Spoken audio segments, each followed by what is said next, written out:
Okay, so I just had this idea come to me about doing a video talking about the Matrix and do a comparison based on it. And it's just been like, I'm just gonna read it out to you. How many of us are like Neo, faced with the choices between the blue pill and the red pill?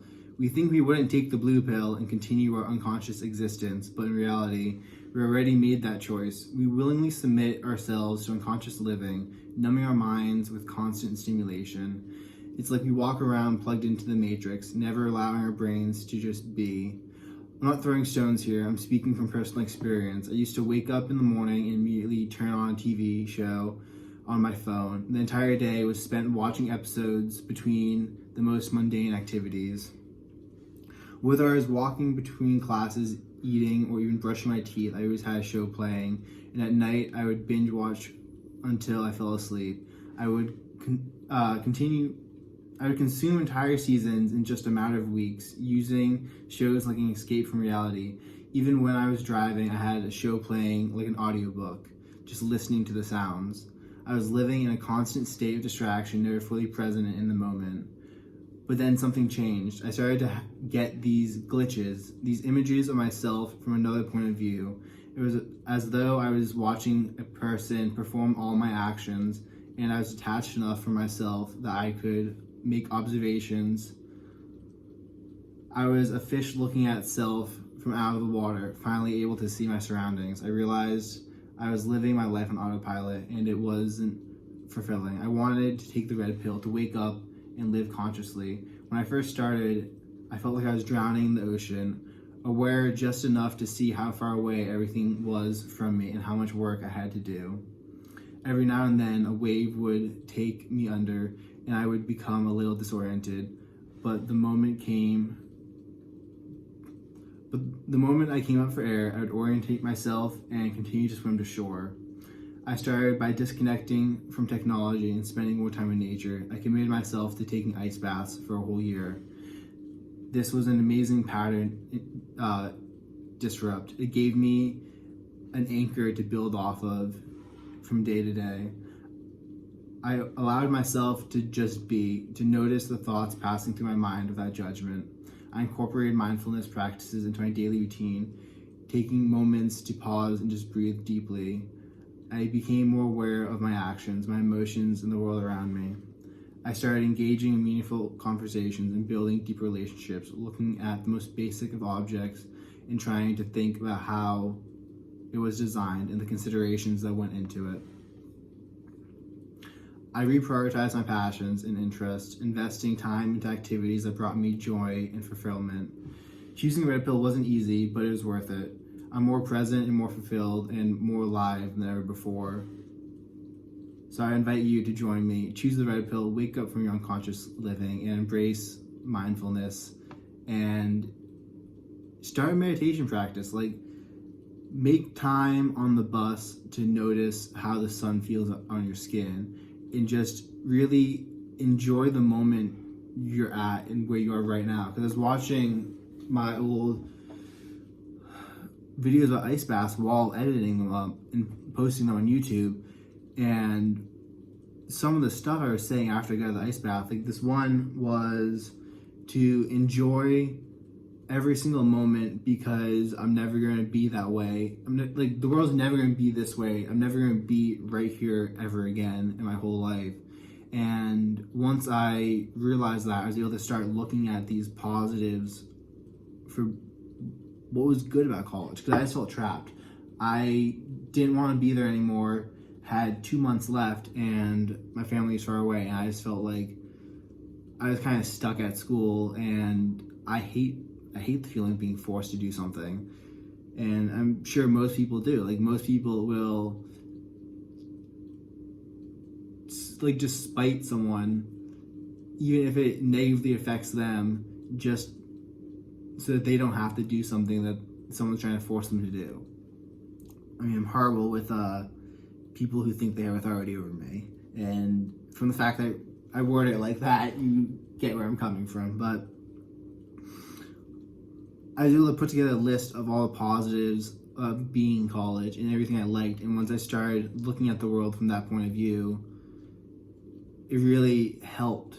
And ever since then, I try to apply this in the moment, not just as a retrospective, looking back on my experiences. I try to think,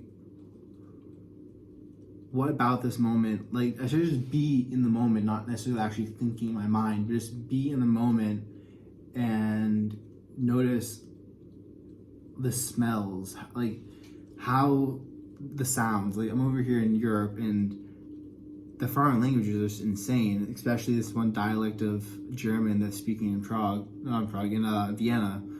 But I'll take my headphones out and just listen to it. Sometimes I put them in and I watch audiobooks. I don't watch stuff anymore, but I'll listen to an audiobook, and I try to just be very aware and very conscious of when I'm deciding to listen to the audiobook.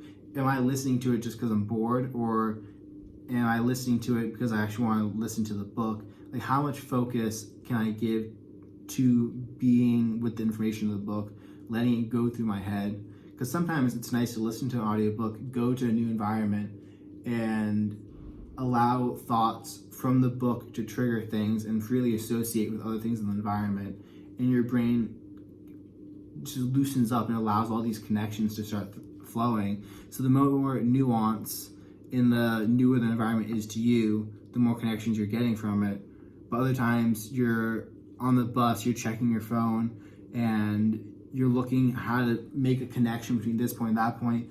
And when you're doing that and you have the audiobook playing, you're not listening to it. Like, it's coming in and you're kind of filtering it and seeing if there's anything valuable that you can add to your life. But your filtering is half-assed at best, because you can't actually have the thoughts you can't freely associate when you're trying to hold the 2 points you're trying to get to in mind. So when that happens, I put my headphones down and disengage. And I also set limits of how long I can actually listen to an audiobook a day. And I'll only do like an hour or two. But I try to do it mindfully. When I'm driving, I try to be mindful of how the steering wheel feels. Is the car pulling a little bit? How is my seat? Where's the warmth in the heating pad? Like, if you turn the heat on in your seat, it's like this whole new feeling and sensation that you can focus your mind on to become more present.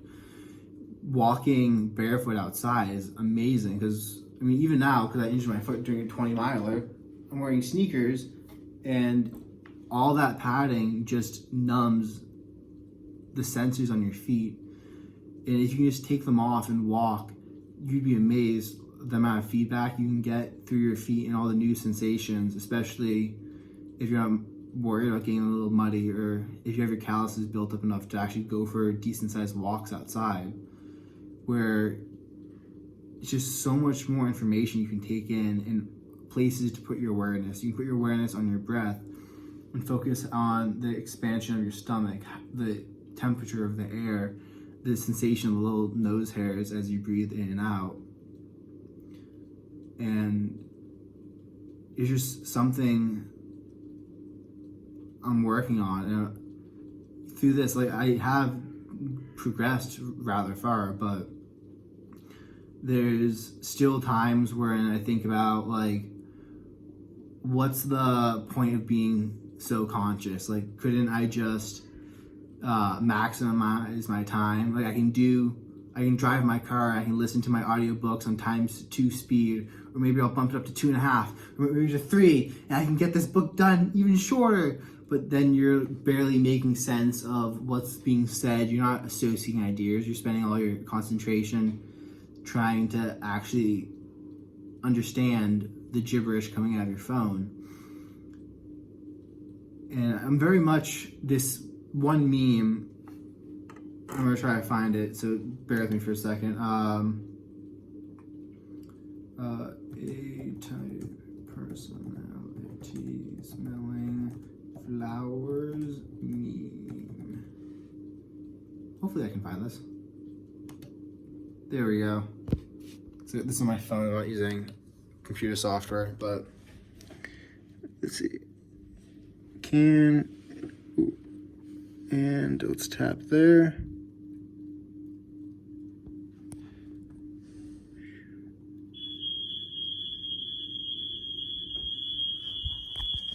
Well, that's the fire alarm, so I'm gonna have to go in a second, but I'm not sure how well you can see that, but it says there's a type A and a type B person, and one says, "Whoa, whoa, whoa, slow down, friend.